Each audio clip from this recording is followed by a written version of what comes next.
Good evening and welcome to this extraordinary meeting of South Cambridgeshire District Council.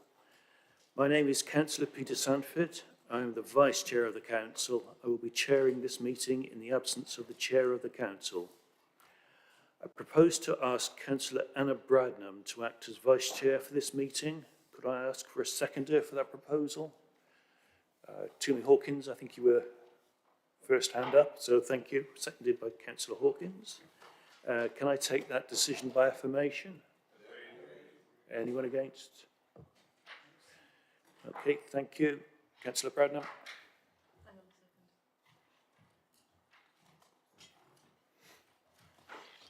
Sorry, members, there's a problem with the sound online.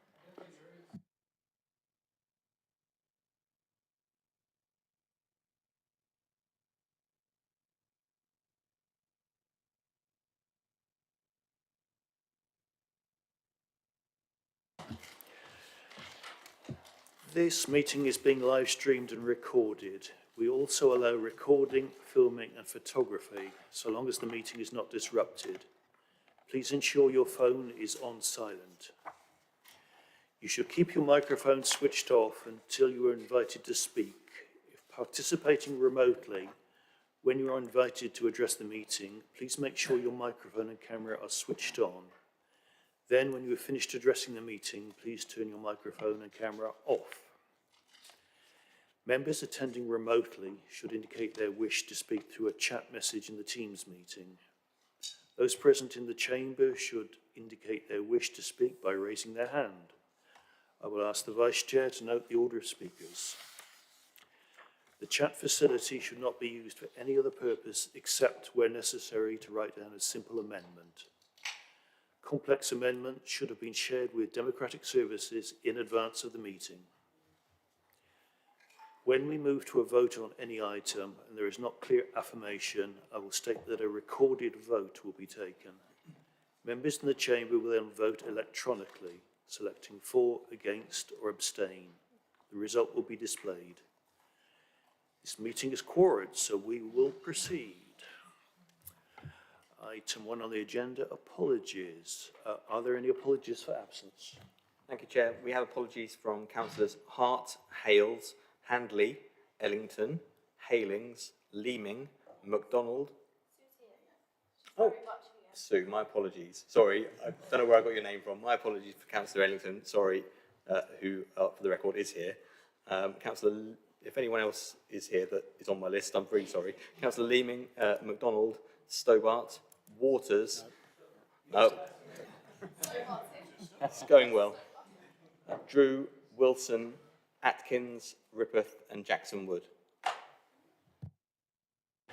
Thank you. And are there any members who are participating remotely? I can see that Councillor Carla Hoffman is online. And Councillor Fain. Don't go there. And Councillor Fain is online as well, yes.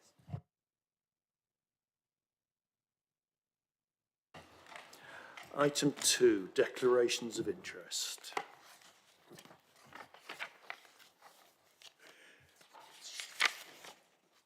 On the right page, you're ahead of me. Do any members have interests to declare in relation to any item of business on this agenda? Councillor Stobart. Chair, thank you. So I have an other registrable interest as a board member of the SKIP partnership.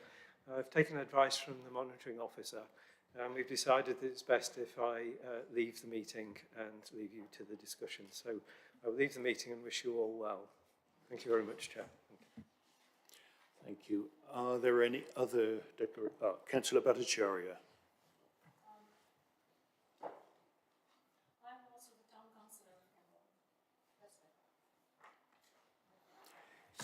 If an interest subsequently becomes apparent later in the meeting, please raise it at that point. Mr. Maddock. Just for completeness, I'm a director of Cambourne Business Park Limited, referred to as CBPL. I think that's everything.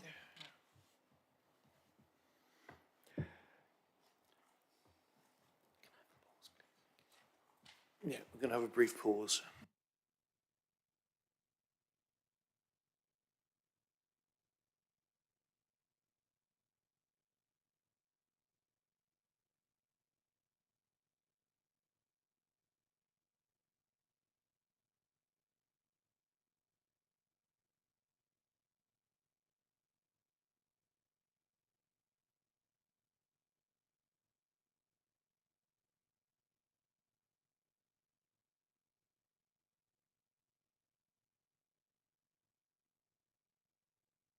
Okay, can we adjourn for 1 minute? Chair wishes to discuss the matter with the monitoring officer.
Again. Thank you everyone for your patience. We're now ready to resume the agenda. Next item, exclusion of press and public. I would like to draw everyone's attention to the fact that the appendices in today's agenda contain exempt information. For this reason, the press and public will likely need to be excluded from the meeting during the consideration of those items of business. We will make that resolution when we reach that point, and we will ensure all substantive votes are taken in public session. Chair, could I raise a point of order, please?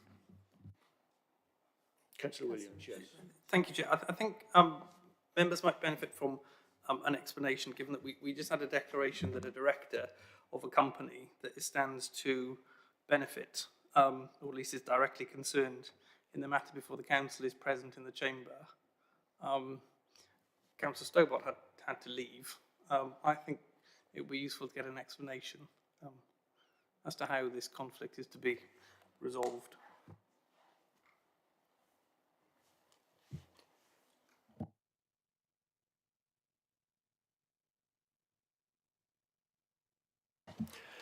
Sorry, we're going to have another brief adjournment to discuss this matter.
Thank you, Chair.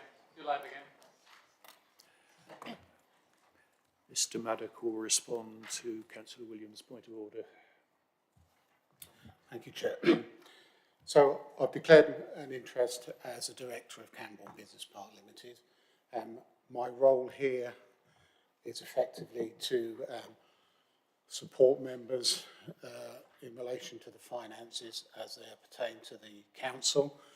I therefore won't be commenting or fielding any questions in relation to Camborne Business Park Limited. Clearly, as an officer, I don't vote and I'm not a member, so I would hope that that's acceptable to Councillor Williams. So, Chair, can I just, I think it's unfair that Mr Maddox has had to respond to that, because it's not about Mr Maddox per se. It's about, the office and the position he's been put in. So I do think it's a clear conflict of interest, but it's not fair to put Mr Maddox personally in the position of having to respond to me, because it's not actually about him. It would be better if the monitoring officer gave us his legal opinion on the problem. Mr Maddock's comments reflect the monitoring officer's opinion, but if Mr Murphy would like to add any further remarks. Thank you, Chair. I know Councillor Williams' comments, and I'll take them to heart next time, but I have nothing further to say beyond what Mr Maddox said. I think that is a fair declaration from an officer. Thank you. Thank you. I think we can now move on to item 3 on the agenda, South Cambridgeshire Investment Partnership. Councillor Bhattacharya. Regarding the number 2, I just wanted to ask that can we not keep this meeting public? And if not, why not Camborne's residents in the town, or the town members and the members of the public are not allowed to witness this meeting? Because it is witness this meeting, and can I not add this report to my, town council meeting, the town council report? And if I write about this meeting to my town council report that I attended, how much transparent can I be on the report? Mr Murphy will respond to your question. Thank you, Chair. Thank you for the question. A principle that I have repeatedly talked to officers and members about is that we want to be as transparent as possible and to do as much of our discussion in public as possible. We also have to be mindful of the law of the land. And the law of the land sets out definitions of information which is categorised as exempt. That means that, in simple terms, we have to discuss them in private and exclude the press and the public.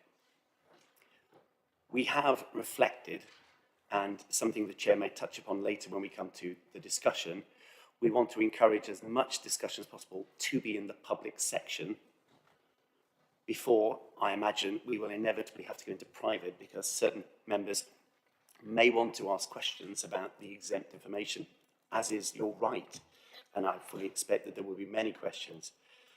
We will come back into public for the vote, because it's very important that your constituents do see how people vote.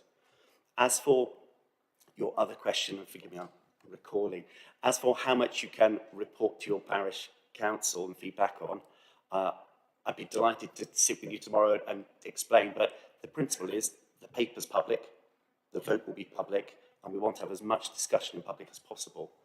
But there are issues with the exempt information, and we must follow the law on that point. Thank you, Chair. Councillor Bhattacharya, are you happy with that response? Thank you. Councillor Heather Williams, I think you had a point. Thank you, Chair. Just so we're all clear before we start, because this isn't the normal arrangement for things. How and when will it be made clear to us about, because normally it's you go into private session for an item or you don't. Who's going to ring a klaxon when it's time to go into private session? How's that vote going to be conducted? Because it does require a vote of the majority of members to go into private section. How is that going to be handled? So we're all clear on procedure before we begin, Chair. Thank you for your question. Ultimately, the chair will declare when we go into public session by majority vote, of course, of the members, but I will be taking advice from the monitoring officer. Thank you, Chair. We don't know, and we're hoping that we're going to have the assistance of you, the members here tonight, because you will appreciate that we're following the law on the exempt information, and that is the point we have to go into private session. I hope that members have come here and will have some questions in mind. I'm sure you have. I'm sure the Chair and I would want to encourage people to think about what questions they have that can be debated in public. And there may even be questions on the private exempt information, which, if phrased differently, we can keep in the public domain, because that's what we want. But equally, there will be members, you've maybe got an idea of your questions. If you're certain that your question is about the exempt information, I'm hoping maybe with the Chair's assistance, we can work out who has questions that we can do in public, and if we've exhausted that list, those remaining members with questions about exempt information, with your cooperation, then we can go into private. I think it would be ill-judged if we started bouncing in and out of private, and also it would take a long time. So I'm hoping members can maybe self-assess what you have and what you want to ask, and phrase things the way that we can do with all the public questions, and then move into private. Thank you, Chair.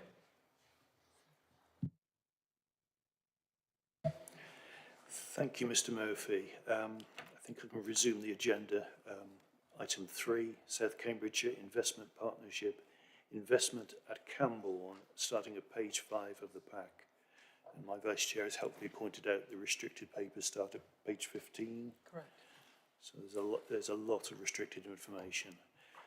Point being, if anybody's got a question on anything after page 15. Before we start, I'd like to ask members that when we start the debate, we will start with any discussion points that we can take in public. I prefer to minimise debate taken privately. So if you could prioritise your questions accordingly, please. At this point, I'd like to call on Councillor Bridget Smith, Leader of the Council, to present the report and move the recommendations. Thank you very much indeed, Chair. So I'd just like to begin by thanking both our officers and our consultants for all the work they've done to get us to this point. It's been a considerable amount of work, and I'm extremely grateful for it. It's been work of a very, very high calibre and a very high intensity.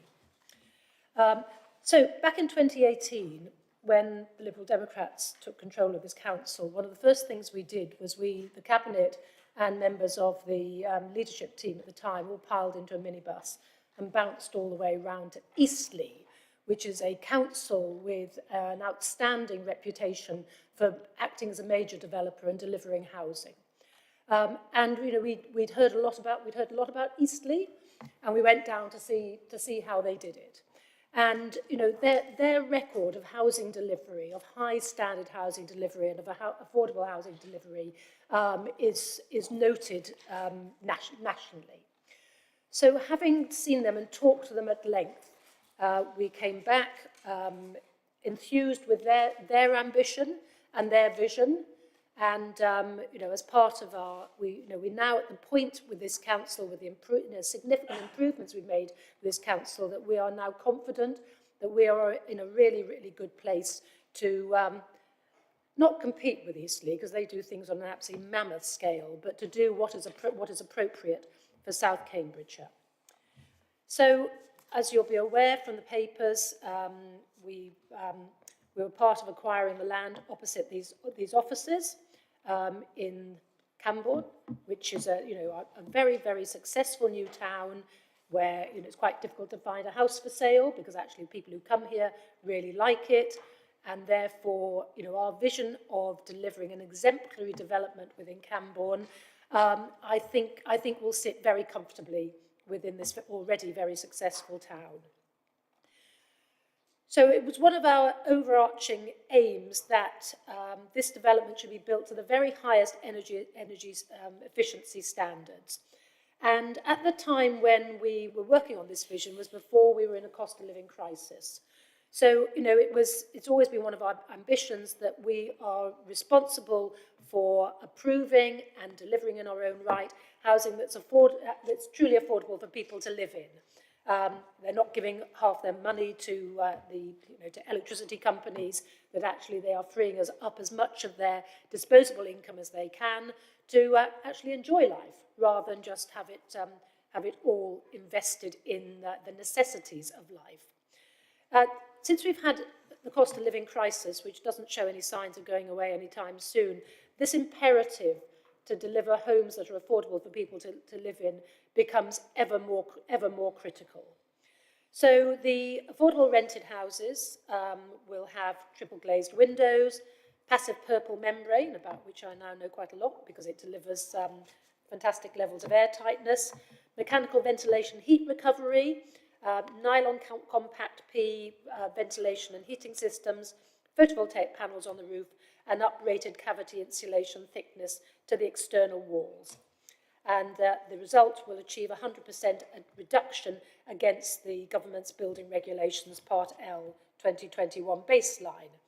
And it's this council that will be funding the upgrade on those affordable houses because we believe it is right. It is a moral obligation that the affordable housing we are delivering is as affordable as possible for people to live in, because actually it's going to be people on lower incomes who are living in those houses. So it's an absolute imperative that their lives are as affordable as possible. So the original reason for building to these very high environmental standards is that it's demonstrative of the council's commitment to being green to our core. And it's a really important signal to developers right across the district, and all those developers who are eyeing us up in light of Michael Gove's Cambridge 2050 vision, about what we expect of them, you know, what standards we want in South Cambridgeshire.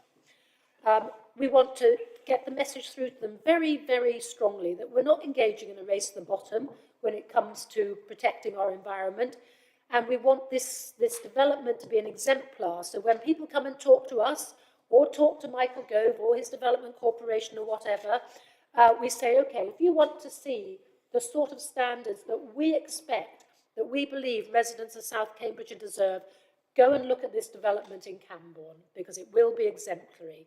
And, you know, hopefully they will be knocking on the doors of people who will reiterate what a great place it is to live.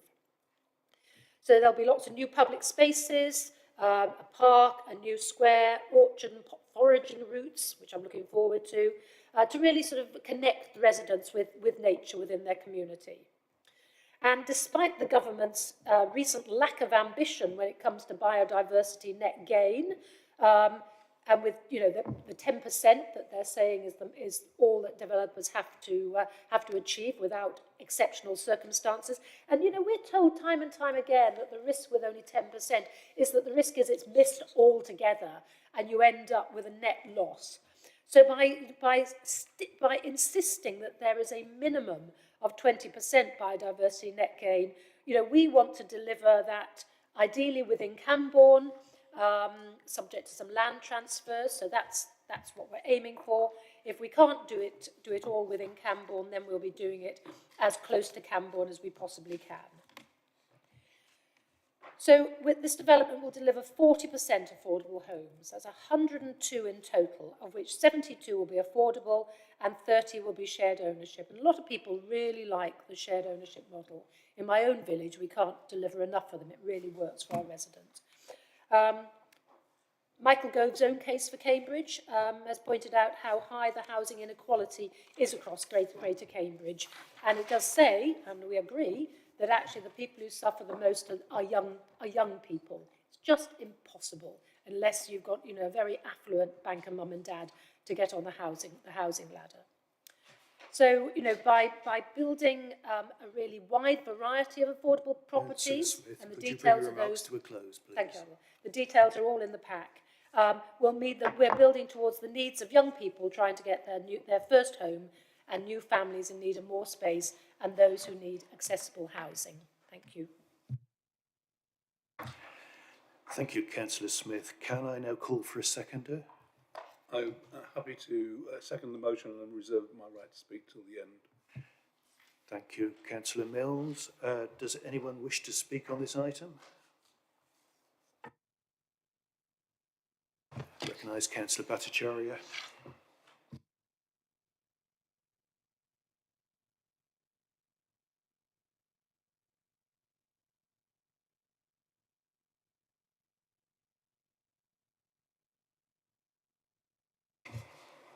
Well, digital area. I'm just carrying a book here. I hope you all can see. Nearly 12,000 people, they spoke up their mind. In 2017, there was a big survey in Camborne for a few months. And this is our parish plan. And this is a plan where people of Camborne, they really put their minds out, what they actually want. So have you checked those have you actually checked those things, the issues, what Camborne people they like to have it? I don't think so. There are 100 pages report on that, what they like, the survey. And there was, I mean, the people in Camborne asked for many things to upscale their life here. I do not think anything happened. Page number 85, if you see here, they ask for business units, commercial units, industrial units, set up more business. They ask here, and strongly they ask for. Instead, what they did not ask, extra housing on that business unit, that is happening. So what the people in Camborne, they like to have, they like to ask, they are asking to the local government, instead of doing their jobs, we are just doing something what they do not need at all. They do not need something that is coming here. And what they ask to the local authorities to have in their life, to bring up their children, nothing came up. So this is the parish plan, anyone can see and look into it. So it was a massive job happened that time. So a lot of information, data and surveys reported there. Thank you, Councillor Bhattacharya. Next I call Councillor Heather Williams. Thank you, Chair. And just before we carry on, I'd like to remind the headline that was after the Planning Committee approved this was 256 houses, despite ex-head teachers warning of fatal accident waiting to happen. So before this proceeds, just try and remember the warnings we were given at Planning Committee. And I appreciate it has now got planning permission, but there was very passionate representations at that meeting that this should not be going ahead. And just because you can do something, now you've got permission, does not mean that you necessarily should do it. And when these investment partnerships were presented to us, it was how the council would have control. It would be more about, more influence, that we'd have more influence. And yet what we see here is policy, no more, just policy level affordable homes at 40%, something that you'd not expect to see if the council's involved, you'd expect more. That was on the planning consent. There's reference to energy efficiency, and Chair, I won't refer to the numbers, but I would like members to look at page 25 for numerous reasons.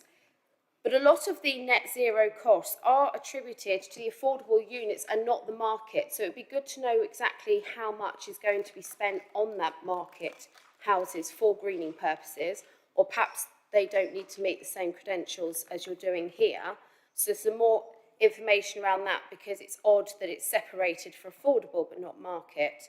Also, on page 25, when we talk about the report, and I have real concerns about the quality of the decision that can be made today when I look at this. So if you look at the rows and you look at the totals, they're not in the right places. It's in the wrong place. I can't obviously refer you to which one. Perhaps you might want to get your calculators out, because otherwise they'll probably say I've got to go into closed section. But that's not good enough for us to make decisions. Equally, accessibility. When reports come to us, they need to be accessible. And yet there are phrases in here which those of us that use it in our day-to-day lives or from accounting or legal perspectives, yes, but a lot of things, pari pausi. They're not things that are accessible to everybody. So what steps have been done to ensure that all members here are fully able to make this decision? And talking about Eastleigh, perhaps there are 2 Eastleigh councils, but should we really be taking the advice of a council that's been ordered by the government to reduce their debt, and just before Christmas, debt-laden Eastleigh Borough Council votes for extra housing? Residents of Camborne don't want it. I will, Chair. Hopefully we'll be allowed to discuss at some point the rest of this pack, because very little is actually not restricted. Camborne residents don't want it. We shouldn't be doing it. It is not of social benefit. This is to make profit. And this is why we should never have taken that gamble with taxpayers' money in the first place by doing these agreements. It's a conflict and it's just wrong. Thank you. Councillor van der Veer, I think you... You need to get Bridget to respond to the point. Let's do that at the end. Yeah. Councillor van der Veer, please. Thank you very much. This is a really, really good development, a really high standards, exemplary quality. I'm really pleased to be able to support this today. I'm particularly excited that there's 102 council homes being added to our stock. That represents an increase of 2% or so to our housing stock, really quite a significant amount. 5% or so of our housing register could be housed there. That's a really, really big achievement. It's worth reflecting, I think, on the role of the council in the commercial housing sphere, and which underlines some of the debate so far. If a commercial developer isn't taking this on, why should we? I'm very clear that we have different objectives to commercial developers. We can take a different view on what can be achieved in development that does make it worth our while, both commercially and in order to achieve our objectives. If we are clear about what our objectives are, if we're clear about the risks and take them seriously and mitigate them, and if we take the decisions very carefully, and that's what we're doing here. So I'm very confident that there were concerns raised. It's not a perfect development. There never are. There might be some missed opportunities, but overall, I think this is an excellent development, and I'm really pleased to be able to support it. Thank you. Councillor Sue Ellington. Thank you. I suppose my first question is, why are we having an emergency meeting? This is such a big decision. It has been obviously in the planning for a considerable amount of time, and suddenly it gets sprung on us. And trying to read 300 and some odd pages over a couple of days is not practical or reasonable. And what's more, I didn't get any papers, so I had to read them on my iPad, which is not even worse. So that's number one. Number two is, I would like to express serious, and I mean serious, concerns about the planning permission, in that all the effluent and surface water that comes off this site will end up in Utton's Drove sewage works, which is my village. And it is already known to be overflowing, and they have not got adequate provision to deal with another 256 houses. I mean, the idea of cutting it all the way across countryside swaves, he seems a bit daft to me in the first place, but that's the way it goes. So I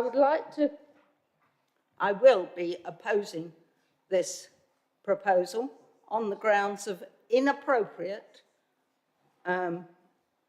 permission for drainage, and I thought we were all worried about fresh water and we'd refuse planning permission for a number of things because we hadn't got enough fresh water, but it's okay to have another 256 houses if it's going to give us a bit of profit. Thank you. Thank you, Councillor Ellington. Just to respond to a couple of points, this is an extraordinary meeting, not an emergency meeting. Also, the planning permission was granted several weeks ago for this site. We are not reopening that decision at this point.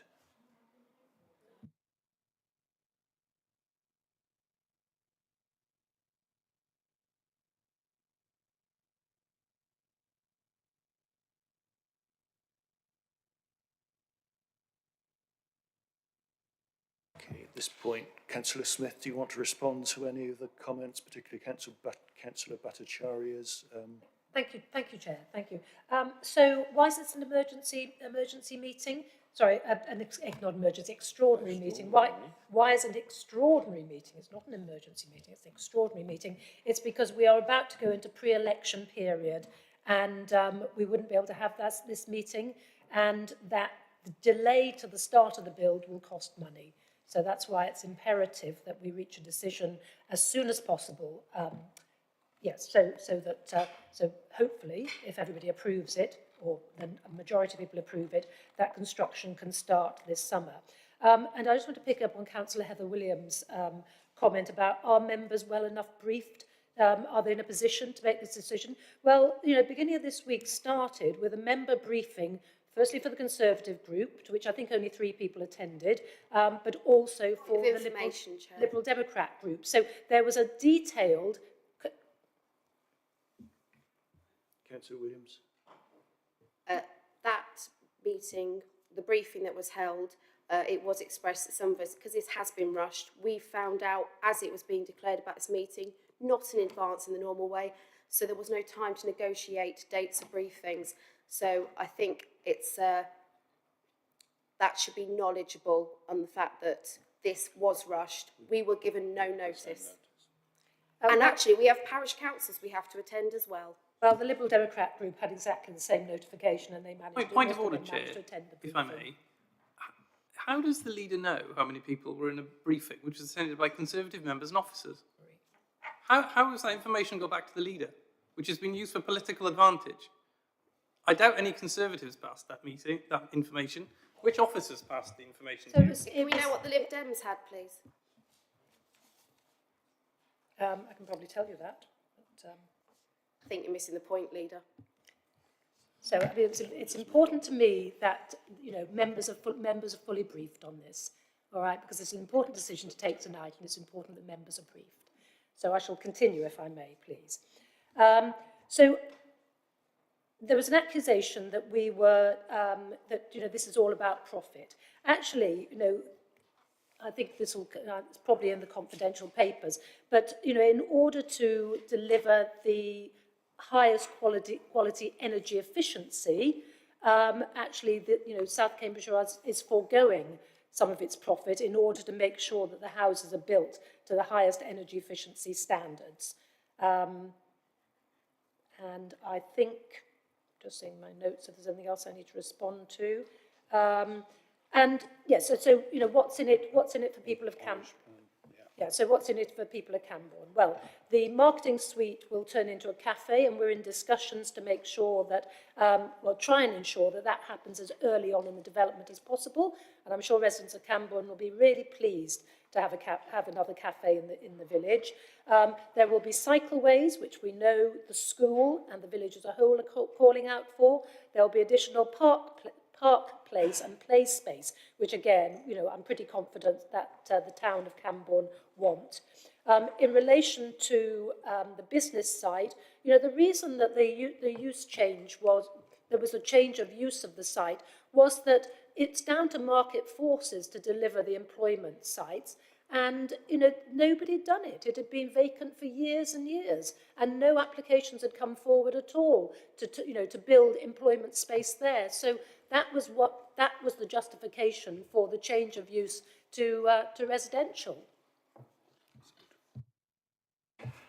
Thank you, Councillor Smith. Councillor Cohn, you indicated you wish to speak.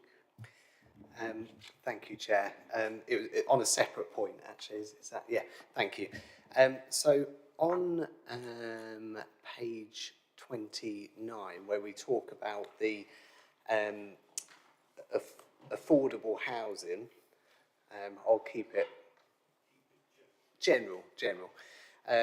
The leader of the council talked about it being really important to go over and above when it comes to green in those houses because it benefit the affordable element and the residents that live then within them. Do you think we should have taken even less profit and decided to put more greener measures on the private shared equity houses, which do fall within the affordable housing bracket? Should we have gone over and above for those houses? Because when you have your government ministers come round to show them what is exemplar or not, you might not show them only some of the affordable houses, because many of them are not the standards that you've just alluded to. It's only the rental proportion, not the shared equity, that have the net zero carbon benchmarked element to them. Thank you. Councillor Smith, do you wish to respond? Thank you. So, it's a question about viability, but if I start with Councillor John Batchelor, please. John Batchelor. Right, thank you very much, Chair. On the question of shared ownership and its affordability, the reason that we haven't further invested there is because we took the view that they would become unaffordable. There's a very significant amount of money we've invested in the rental properties, but a decision was made that the shared ownership, to make them affordable, we couldn't go to that level. But let's not forget that the building standards have increased, and the standard is much higher now, so we do meet all those. Chair, can I come back on that? Yeah. I accept the points that Councillor Batchelor has made, and I accept that there are the set standards, but the point was that we were going over and above, which we are not in the case of the shared equity houses. We have made the provision on the rental affordable housing. Could we not make the same provision on the shared equity ones? That does not have to be reflected in the value of the house if the council went above and beyond, like the leader said, to meet that cost. Well, let's not forget that the HR, the housing budget has to actually meet all the housing costs within itself. So everything has to come out of rents and so on, and so the amount of money that we can invest is controlled by that. But I come back, it's the affordability. We have to be in a position where we can actually sell the shared ownership, which, without going into the numbers, is a key element of how we actually going to pay for the overall build. So less profit to the council, like we're doing on the rental side. We could do the same with the shared equity. Well, surely. The affordable housing doesn't reflect on the overall business in that we are buying the houses this is an arm's length business that we're buying the houses from. Yeah, arm's length, but we still have an influence on the rental side. Could you please direct your remarks to the chair? I think I've made my point. I think you've made your point adequately, Councillor Cohn. Councillor Milnes, you wanted to come back? I just wanted to reflect that affordable housing as a term in the context of Cambridge housing prices is clearly an issue that we wrestle with. £580,000 for the average house price in Cambridge City, a single bed apartment in Eddington, £304,000. So this affordability, even on a shared ownership basis, is a key issue. Thank you. Thank you. Councillor Dr. Richard Williams. Thank you, Chair. I just want to make a few points. I do have to say that before I make my comments, I think that the most extraordinary breach of confidence has been revealed in this meeting, and I would like to put on record my serious concerns now about how members of my group can have trust and confidence in officers if our supposedly confidential briefings are being reported back to the leader of an opposing political party. That is extremely serious. I can't quite believe the leaders let slip in a public meeting that that's what's happening, but there we go. I think that's going to have to be addressed later on. I would also just like to make one other point, to just refer to the Council to the Local Authority Company Review Guidance, which says quite clearly that Section 151 officers shouldn't be appointed as directors of companies because it can lead, of council-owned companies, because it can lead to exactly the sort of conflict of interest that poor Mr. Maddox has been put in today. So I would certainly urge the Council to read that, because it's quite clear that 151 officers shouldn't be directors of companies. In terms of this development, there are questions I would like to ask that probably ought to be asked in private session, because one of them refers to something on page 337 of the agenda. So I just want to put that on the record. I mean, just generally, I think, you know, it's all very well to talk about this as an exemplar development that the council has gone above and beyond. The council is only offering the minimum amount of affordable housing. A lot of the material we have in front of us talks about profit, and you're not supposed to use limited liability partnerships for profit, as we've discussed previously. All of the local members of Camborne were against this development, including 2 Liberal Democrats, neither of whom I think are here this evening. The town council was against it. It's a huge missed opportunity that South Cambs Council has brought forward a proposal that had so little support. Such a wasted opportunity. Thank you. Councillor Heather Williams. Thank you, Chair. Councillor Richwood has been quite generous there, because I would like to know immediately how the leader is obtaining things that are meant to happen in politically private briefings, because I think that's a very serious situation. And Chair, as you are meant to be independent in this, I hope that yourself and the Chair, when he is better, will look thoroughly into how all parties are being served appropriately, because this is a very public way of displaying how they very much aren't, and it's not the first time, and we have had other things that have been out of line and unparliamentary, as it were. In relation to the housing, it's quite clear from what Councillor Combe is saying, you don't have to put the price of the shared ownership up. You just have to be willing to take less profit. And to be taking profit from affordable housing, taking money out the HRA to give profit to the general fund through an arm's length company, is something that I think is actually immoral. It's not the purpose of what it's there to do. There are many other things, many other ways in which this council has secured external funds over the years, and on those, now at least, there is cross-party support. But this, let's be very clear, is not wanted locally. It's being forced on residents that have repetitively said no. And yes, Chair, you're right, we're not here to rerun planning committee. But, as I said earlier, just because you can do something doesn't mean you should. If you start taking that approach to everything, and it's happened a bit too much in this council for my liking, you keep doing this, that's a very slippery slope. And I'd say that also goes for the impartiality of officers. Thank you. Councillor Dr. Bhattacharya. Thank you. I will make it short.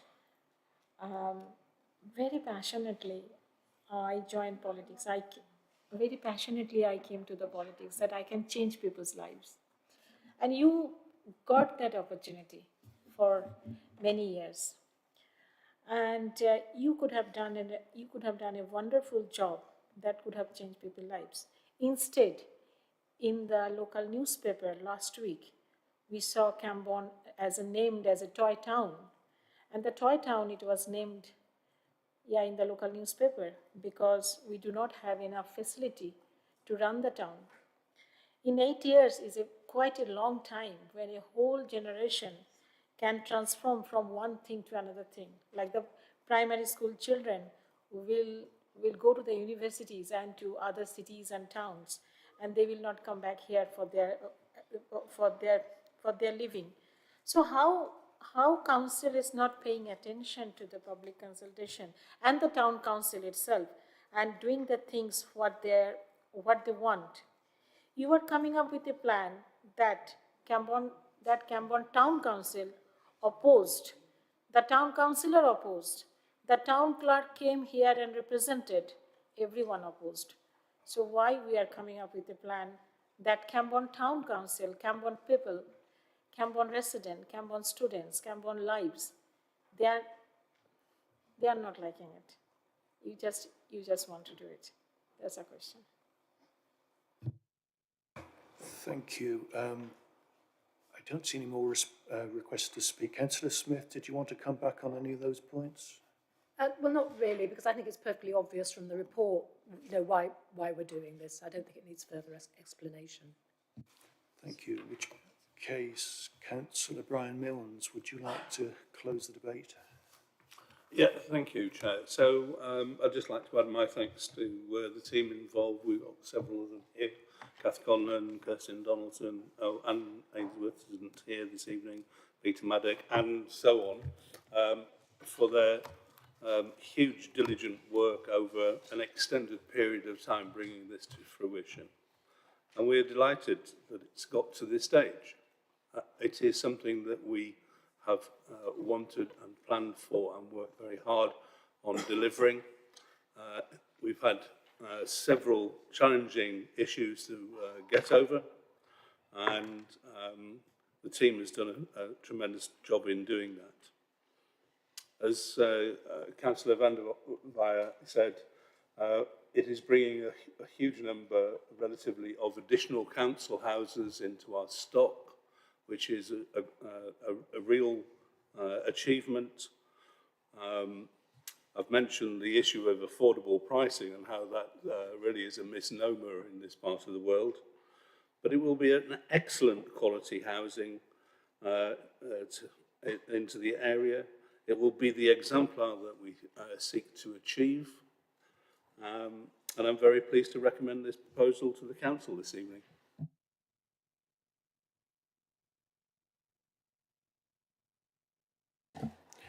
Thank you, Councillor Milnes. I'm assuming that no one wishes to discuss exempt matters on the restricted sections. Yes. I haven't had any requests to do that. Yeah, you told us not to refer to it. Exactly. Yeah. So does anybody wish to ask a question about it? Does anyone wish to take us into private session and ask questions? Chair, I would like to ask questions that are in the bit that we've been told we can't. No. However, I'm happy to ask those in public session. No, I think we have to go into private session for those questions. I'm sorry. You don't have to. Yes, we do. We do. We do. Monitoring officers' advices, we do. In which case, so if we information. Thank you. We will need to resolve to temporarily exclude the press and public from the meeting. This is in accordance with the provisions of Section 100A4 of the Local Government Act 1972. Exempt information is as defined in paragraph 3 of Schedule 12A as amended of the Act. Para 3 refers to information relating to the financial or business affairs of a particular person, including the authority holding that information. I propose to resolve to exclude the press and public. Can I have a seconder for that, please? Thank you, Vice Chair Bradnam. Can we take this vote by affirmation? We will come back into public session at the end to take the vote on this item. Yeah. Okay, can you give us an electronic vote, please, Erin? Chair, it's a motion, it needs to be debated. Yes, no, this is just to go into a confidential session. It's a motion that's been proposed and seconded. We debate whether we go into closed session or not, as we have previously. Is anybody objecting going into private session? Yes. You don't want us to go into private session? I want, no, I said that I want to refer to and ask questions in this document that we've been told we're not allowed to while in open session. I believe that we can ask these questions as we own the company and it's owned by the public and the taxpayer. I believe we can actually ask these questions, give some details in public. I don't believe there is a need. It's not a commercially sensitive thing, as it is completely within the arm of the council. We just heard it earlier, it's an armed council. So yes, I want to ask questions. No, I don't believe it has to be done in private session.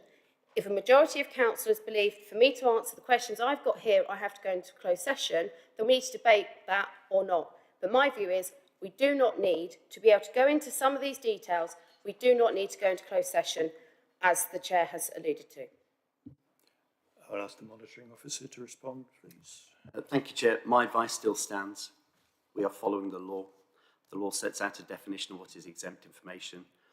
The information referred to by Councillor Williams is considered to be exempt information. Accordingly, it must be discussed in private. We have to exclude the press and the public. I refer you to my earlier comments, Chair. I wanted everyone to discuss as much as possible in public, but inevitably we have to go into private session to discuss the details in the exempt information. My advice has not changed. Thank you, Mr. Murphy. It's a matter of law. So I think we can vote on excluding the press and public at this point. So, yes. And then say we'll come back. Yeah, we'll see that. So vote green to exclude the press and public, or red to oppose the motion.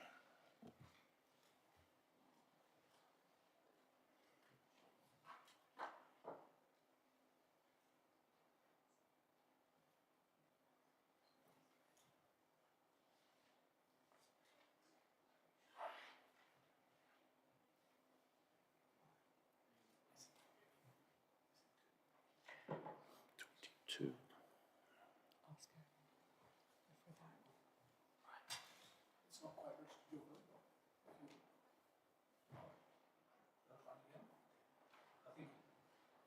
There you go, it's registered now.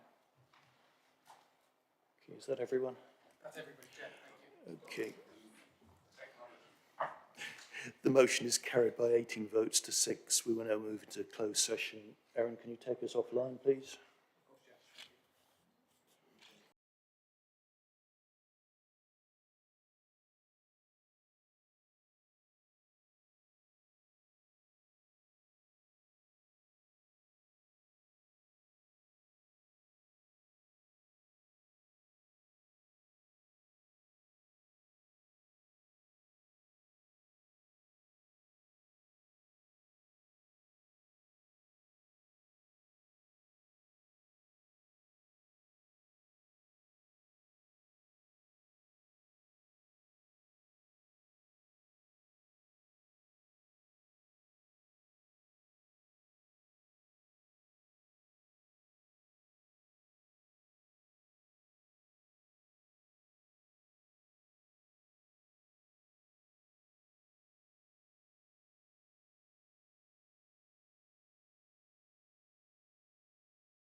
Thank you, Chair.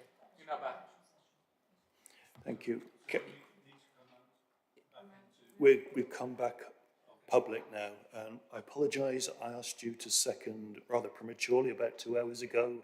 I'm Do you sure have everybody any more? remembers every word of it, Chair. Absolutely. Right, the recommendations are set out in paragraphs 1 to 6 on pages 5 and 6 of the agenda. I'm assuming we're not happy to take this by affirmation. I would ask Aaron to set up a electronic vote, please. Again, green will be in favour of the motion, red against.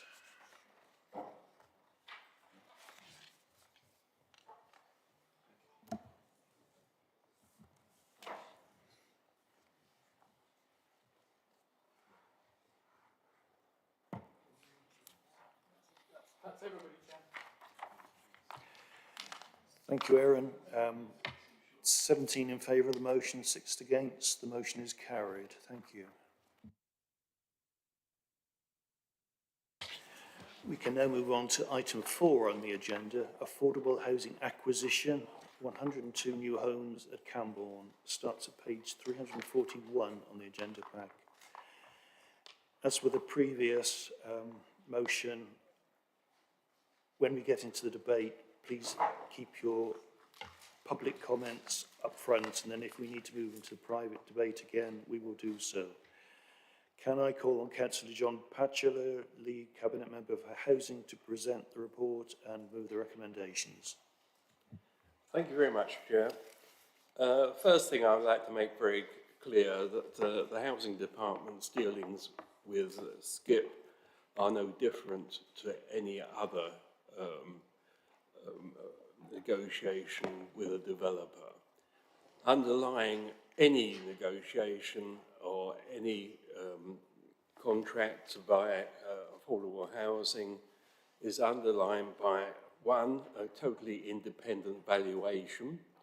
If the price is above the valuation, the contract cannot go forward. The second firm element is a viability criteria, which is that there has to be a payback in a maximum of 45 years. If either of those items are not fully met, a contract would not go forward. So what we're proposing is that we should go forward with the contract because both viability and cost meet our criteria. So I'm not sure if, is the number of years that we anticipate the payback an exempt item? It's policy, isn't it? Policy. No. It's a public policy, isn't it? Okay, so the payback period is 44 years. So you appreciate that this is very near to the maximum. Why is it near to the maximum? Because we have chosen to actually invest in carbon reduction standards. There's a substantial figure for each of the 72 houses, or flats mostly, and some houses that is incurred by bringing the standards up to passive house. So as we were speaking about earlier, you could see that we have invested to the maximum that we possibly can in these circumstances, whilst we still meet our obligations as far as the criteria is concerned. Bearing in mind that the housing budget is a closed one, and the rental income has to pay for all the costs involved. The other side of this is how can we afford to pay what we're proposing to pay? The answer to that is yes. Underlying, we have significant funds coming from the right to buy and the sale of shared ownership. This would cover something of the order of 1/3 of the costs. The rest would be found by internal borrowing first, and if necessary, we'd go to external borrowing. So this meets all our criteria. It's a good deal. In terms of carbon reduction, we're doing all we can, and in that case, we are an exemplar project. Before I move the recommendation, I'd like to take the opportunity, Chair, to thank Kirsten Donaldson and her team, who have done a huge amount of work to bring this project to this stage, and there's still plenty of work to do for them. So thank you very much to her and her team. So given all those circumstances, I'm delighted to move the recommendations, Chair. Thank you. Thank you, Councillor Batchery. Do you have a seconder?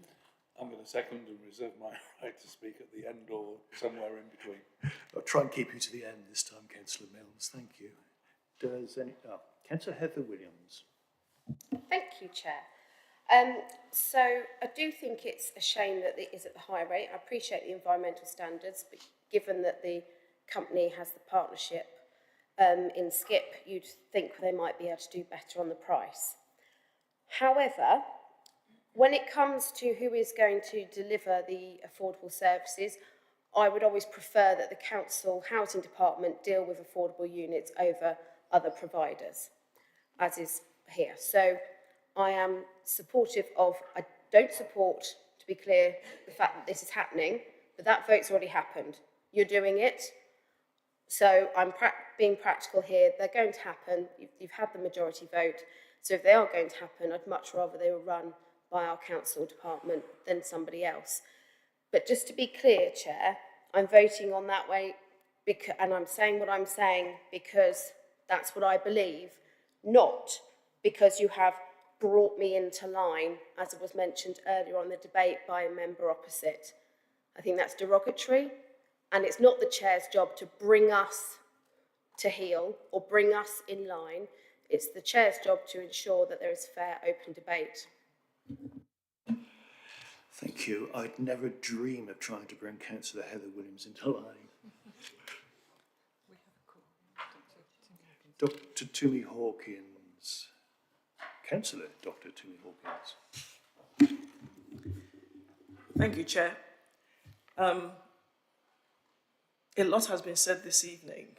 I don't want to repeat, but I just need to say this. There are a lot of young people and families who would love to be able to live in houses of this type of standard that we're building on this site. And the fact that we're going to have 102 affordable houses, of which 30 will be shared equity, especially when house prices are so many times the average rent. We are investing, one way or the other, in providing affordable homes for people in our communities. And I declare, I have children who will be wanting to live on their own in the area who can't afford it on what they'll be earning. So this is a good thing. It really is a good thing. And I just want to say thank you to everyone who's been involved in bringing this to this stage. It's been a lot of hard work. And as you know, I've been in the industry as well, so I know what's involved. So thank you, and I will be supporting this. And definitely, our housing department should be looking after these properties for the good of our future generation. Thank you. Thank you. Anyone else wishing to speak? Oh, Councillor Warren Green. I'd like to just add to what Councillor Toomey has said, just to bring to the room the fact that so many young people nationally, over 50% of young people aged 20 to 24 are now tending not to be able to leave home or returning back to their parental home after university or going to work and finding themselves returning to home now. And I think in Cambridge, we have, as we all know, a double situation where there is a lot of new jobs arising in the area.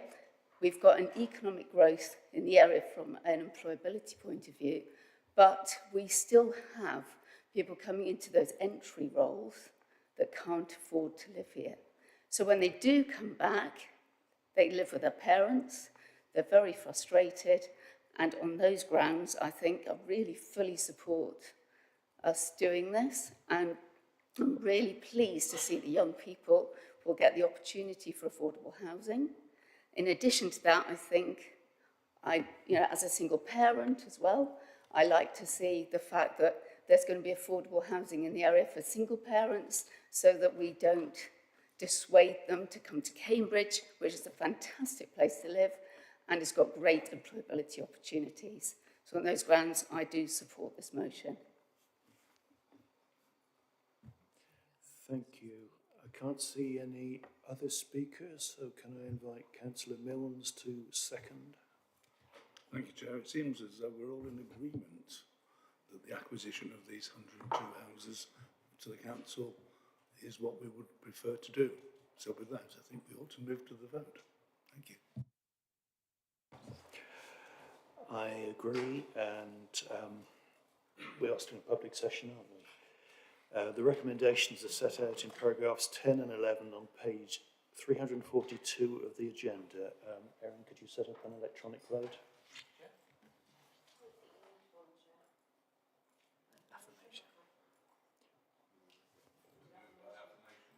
We can do it by affirmation if you wish. Agreed. Anyone against? Violent agreements. The motion is passed. Thank you all.